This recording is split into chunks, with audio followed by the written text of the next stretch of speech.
Ini pertanyaan. Mudah-mudahan orangnya bertanya bukan untuk menjebak atau untuk mencari-cari kesalahan. Apalagi zaman sekarang ini kita sering diadu domba.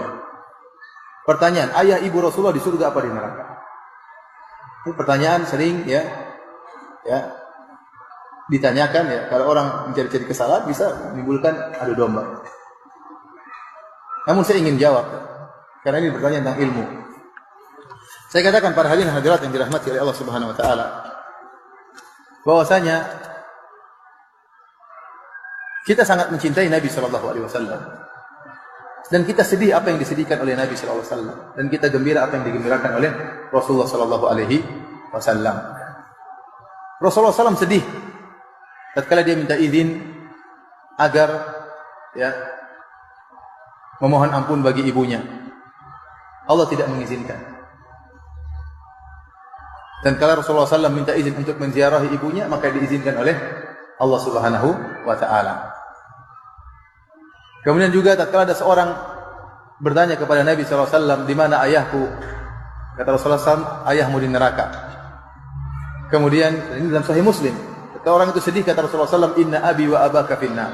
Sungguh ayahku dan ayahmu di neraka. Taib. Masalah ayah ibu Nabi di neraka atau tidak masalah yang gaib. Maka tidak boleh kita mengucapkan tentang masalah ini kecuali dengan dalil, bukan pakai perasaan. Dan Rasulullah SAW telah jelaskan dalam Sahih Muslim bahwasanya ayahnya di neraka jahanam dan ibunya tidak diizinkan agar dia mohon ampun buat ibunya. Apakah kita berani melanggar perkataan Nabi SAW? Saya katakan memang ada sebagian ulama yang berusaha mentakwil hadis ini, mengatakan maksudnya ayahku dan ayahmu di neraka, maksudnya pamanku di neraka, yaitu Abu Talib misalnya. Tapi ini dibantah oleh Imam Nawawi rahimahullah. Imam Nawawi rahimahullah, ini apa yang saya sampaikan ini terdapat dalam buku Al-Minhaj Syarah Sahih Muslim. Imam Nawawi tegas dalam hal ini menjelaskan ayah dan ibu Nabi SAW di neraka jahanam. Oleh karenanya, di antara dalil yang menguatkan bahwasanya ayah dan ibu Nabi SAW di neraka jahanam, bahwasanya saya tidak pernah mendapati doa Nabi mohon ampun buat ayah ibunya. Antum pernah dapati doa Nabi SAW berdoa, Rabbi gufirli wali walidayya? Pernah? Ada atau tidak?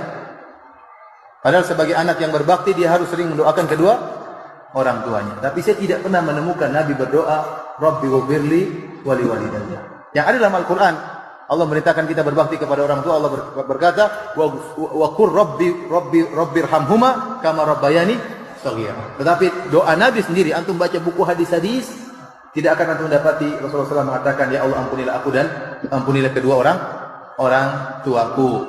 Jadi saya lebih condong kepada pendapat Imam Nawawi yang menjelaskan bahwasanya karena Rasulullah SAW menjelaskan kedua orang tuanya di neraka, maka kita ikuti perkataan Rasulullah SAW. Kita mendahulukan hadis daripada perasaan. Kita mendahulukan hadis Nabi, sabda Nabi daripada perasaan. Saya tidak berani mengatakan ayah Nabi di surga. Saya nggak berani. Nabi bilang di neraka. Apakah saya bantah Rasulullah SAW? Saya nggak berani. Kalau anda punya dalil ayah Nabi di surga, saya akan mengatakan. Saya ikuti, karena ini masalah gaib. Saya akan ikuti apa yang diucapkan Nabi. Datangkan dalil yang sahih bahwasanya ayah Nabi di surga. Apa susahnya bagi saya mengatakan ayah Nabi di surga? Tidak ada susahnya kalau ada dalilnya. Justru saya pingin ayah Nabi di surga, karena itu ayahnya Rasulullah SAW.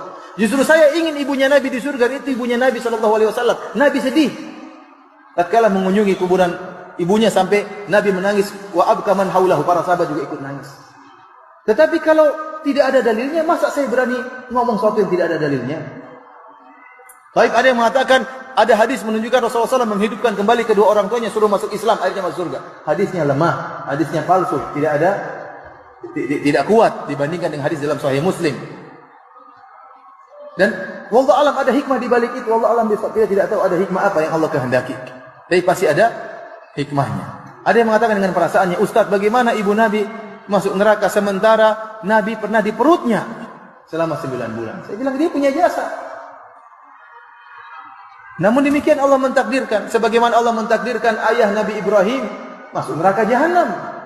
Padahal Ibrahim tidak muncul kecuali melalui air mani ayahnya. Iya atau tidak? Kemudian saya sampaikan juga bahwasanya jasa Abu Talib lebih besar daripada jasa ibu Nabi. Ibu Nabi sekedar mengandung. Abu Thalib rela mati membela Rasulullah SAW sehingga tersebarlah dakwah tatkala itu. Namun tetap juga dia dalam neraka Jahannam. Ada yang mengatakan, Ustaz, bagaimana Anda memvonis Abu Bakar, ayah Nabi dan ibu Nabi di neraka? Bukan saya yang vonis. Saya enggak berani vonis. Saya pingin ayahnya Nabi masuk surga, saya pingin. Saya pingin ibunya Nabi masuk surga. Tapi Rasulullah yang mengatakan demikian. Rasulullah SAW yang mengatakan demikian. Ada yang mengatakan dengan perkataan-perkataan demikian, namun saya katakan kita mendahulukan perkataan Rasulullah sallallahu alaihi wasallam. Kita mendahulukan perkataan Nabi sallallahu alaihi wasallam. Syubhat yang paling kuat dalam masalah ini kata mereka bahwasanya ayah Nabi dan ibu Nabi dulu di masa fatrah belum datang dakwah kepadanya. Dan Allah berfirman, "Wa ma kunna mu'adzibina hatta nab'atha rasula." Dan kami tidak akan mengadab satu kaum sampai kami mengutus rasul. Nah, ayah dan ibu Nabi belum ada rasul tatkala itu, bagaimana divonis neraka? Saya kata ini sudah dibantah oleh Al-Imam Nawawi. Ya, bahwasanya ada orang-orang sebelum Nabi datang sudah divonis dalam neraka Jahannam. Contohnya Amr bin Luhai Al-Khuzai. Amr bin Luhai Al-Khuzai dalam Sahih Bukhari, Rasulullah SAW mengatakan, "Ra'aitu Amr bin Luhai Al-Khuzai yajurru qasbahu finnar." Aku melihat Amr bin Luhai Al-Khuzai menggeret ususnya di neraka Jahannam. Kenapa? Li'annahu awwalu man sayyaba as-sawa'id. Karena dia orang yang pertama kali mengkeramatkan onta dan kambing-kambing tidak boleh dinaiki dan tidak boleh disembelih dan macam-macamnya. Dia yang pertama kali membuat kesyirikan membawa kesyirikan ke Jazirah Arab. Waktu itu Nabi belum ada. Tetapi ingat, ada dakwah tauhid. Oleh karenanya ada orang-orang yang disebut oleh para ulama dengan al-ahnaf. Orang-orang berada di atas agama tauhid, seperti contohnya Waraqah bin Naufal. Dia sudah di atas tauhid, dia Nasrani tapi dia tidak berbuat kesyirikan. Dan ada beberapa orang disebutkan dalam sirah Nabi sallallahu alaihi wasallam. Jadi sisa ajaran Ibrahim masih ada. Dan Al-Imam Nawawi rahimahullah menjelaskan bahwa ini menunjukkan bahwasanya dakwah tauhid sudah sampai kepada kedua orang tua Nabi, namun mereka berdua tetap di atas kesyirikan. Buktinya Rasulullah SAW vonis mereka berdua di neraka Jahannam. Wallahu a'lam bishawab. Ini ilmu yang saya sampaikan, yang saya pahami. Nah, kalau ada orang mengatakan ada pendapat yang lain, silakan ada pendapat yang lain, ya.